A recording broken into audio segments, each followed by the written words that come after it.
bit, and the whole world for that matter. You will listen to Triple H 100.1 FM, and this is Sunday Night with Jeffrey Jones.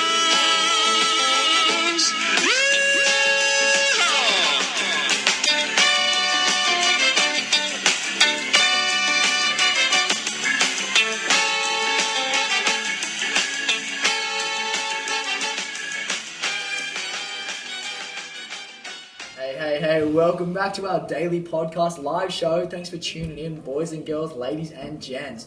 Today we're going to be discussing a very valuable topic that should lead to some great and informative conversation. Joining us today on the podcast is the new and improved Adam Cavill. Cheers for inviting me down, boys. I don't usually get many invites to things, so I'm more than happy to be here. Brilliant.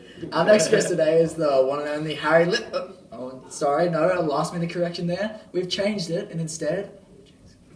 Paddy Dawson. Paddy Dawson, welcome back to the podcast. Thanks, boys and girls. It's great to be back. This is my 5th time on the show, and you still don't know my name. Don't worry about that. Today will be a killer. Our final guest is a special one. He's never been on the show before, so this should be a real treat. Please put your hands together for Flynn Jowett. Thank you, everyone. Shout out to my YouTube channel and Instagram, Flynn Jowett. Okay, moving on. Check it out. Anyways, welcome to you all. Today we will be discussing a very interesting topic, the Cold War, specifically the Cuban Missile Crisis. That's my favourite. The Cuban Missile Crisis was a massive confrontation between the United States and the Soviet Union during the Cold War. Well done, buddy. That is indeed correct. In fact, the crisis was unique in a number of ways, with terrible man. miscalculations. Thanks, that means a lot to me. Yeah. And miscommunications between the two sides.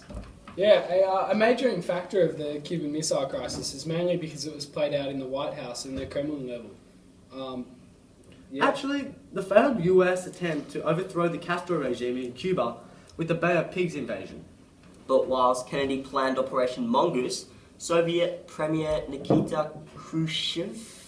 Khrushchev. Shut up, No, Adam. Adam, you're wrong. Alright, continue, Well. Flynn. Thank you. Anyways, Nikita Khrushchev. She reached a secret agreement with Cuban Premier Fidel Castro to place Soviet nuclear missiles in Cuba to deter any future invasion attempts. Very nice, Flynn. I like the way you think. Well, an interesting fact is that actually Khrushchev refuses to remove the missiles from Cuba, saying that the US will not intimidate the Soviets. Khrushchev refuses to remove the missiles from Cuba. He also accuses Kennedy of putting the world at risk of a nuclear war by ordering the quarantine.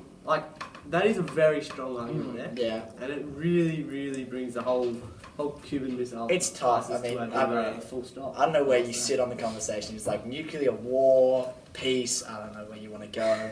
The it's Soviets and the US, they're never going to be good mates. No, never. It's just not going to get along. Yeah. Yeah, in December in 1960, almost 2 years removed from their revolution, Castro and Cuba openly aligned themselves to the Soviet Union as well as their communist policies. Is that right?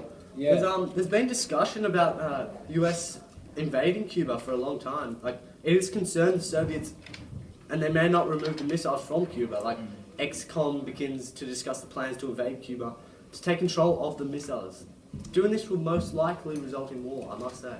In 1961, actually, the US broke all diplomatic ties with Cuba, so they just. Well, there you go. You don't want that. No, not at all. Yeah, actually, Paddy mentioned before something about the Bay of Pigs. Yeah, Now, the Bay a lot of of you Pigs. at home might not know what that is, so I think Adam has some information on it. Yeah, in April 1961, actually, under the President John F. Kennedy, a group of Cuban exiles and the US military personnel aimed to launch an invasion at the Bay of Pigs to trigger a anti-Castro rebellion. Yeah. It ended up failing and reflecting poor on Kennedy, but Poor old Kennedy. He had a tough time. That was rough. yeah, he had a very tough time. I think he handled it pretty well. Yeah, Stuff.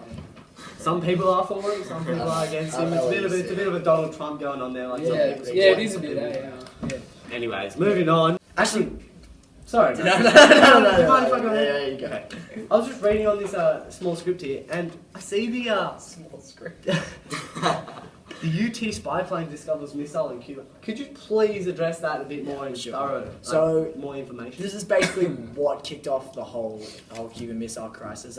Air Force pilot, I think his name was Richard Haser, he flew a spy plane over Cuba and took photos of Russian medium-range missiles. Yeah, And the then- missile sites were photographed. Yeah, exactly. Oh, And then that's right. Khrushchev asked yeah. Cuban President Fidel Castro if he could put them there. Asian, That's like, what I'm saying. If you get down to the nitty gritty, Khrushchev actually agreed to remove the missiles.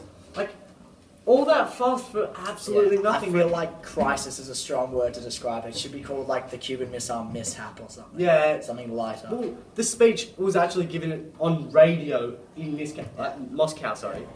And it Oh, says so that it's they essentially agreed. what we're doing right now. Well, no, but it's stupid. They had this massive argument, this massive debate. I'm going to kill you, you're dead to me. Yeah.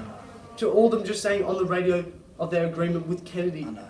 Wow, this just really shows how interesting this event would have been to live through. You're right, I agree. Yeah. It's a good sort of topic to inform people about and have a bit of a chat about. I surely didn't know much about Well, it. No. overall, like, coming into this, I knew quite a bit. Like, there wasn't much I could talk about. But it was nice to share my wisdom with the unfortunate Flynns and Adams of the society. And anyone else who's listening out there, which is about 3 of you. So, You three listen up, yeah? I hope you really enjoyed, and I just want to say thanks, Matt, for having us, and hopefully cheers for I'll have inviting me down. another appearance, Yeah. and maybe you'll get my name right that time. But Yeah. Alright, so thanks for joining me on Triple J, Matt Force's podcast. See you next time. Good evening, Oaksville. And the whole world, for that matter. You will listen to Triple A